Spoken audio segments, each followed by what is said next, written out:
Le piante sono dei soci del Bonsai Club Conegliano e il Bonsai Club Conegliano è un'associazione in cui si sono riuniti parecchi amici con la passione per quest'arte che ci proviene dall'Oriente, un'arte millenaria.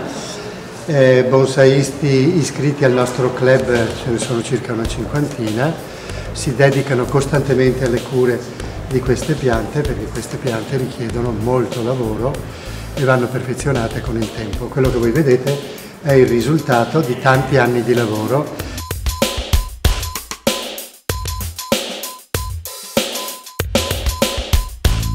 No, lo è un bosco questo. Il bonsaista ha tentato di ricreare l'atmosfera che si trova in natura in un bosco di abeti. L'importante in queste ambientazioni è proprio ricreare una sensazione come essere dentro l'ambiente, dentro il bosco in questo caso. Questo è un olmo campestre, è una pianta che è stata coltivata con trattamenti bonsai ormai credo da una trentina d'anni. Si è partiti da un alberello raccolto in natura di dimensioni notevolmente ridotte rispetto a questo e con la coltivazione di anno dopo anno si è arrivati a questo risultato.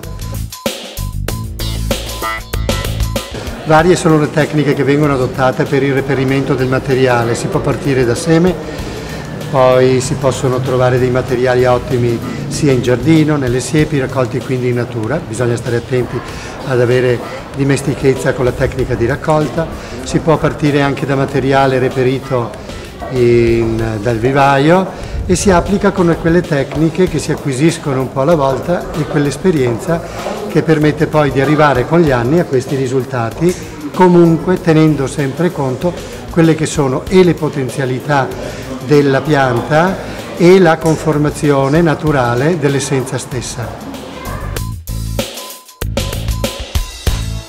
Eventi di questo tipo richiedono particolare impegno e sicuramente gli iscritti al club sono determinanti per l'allestimento della mostra.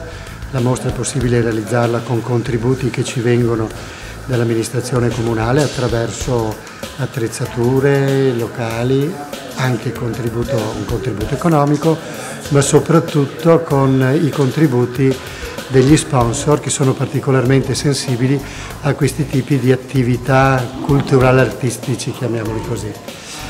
E il livello della mostra, a detta degli esperti, è un livello piuttosto alto e questo merito proprio di tutti gli aderenti al club che forniscono il loro materiale per l'allestimento dell'evento.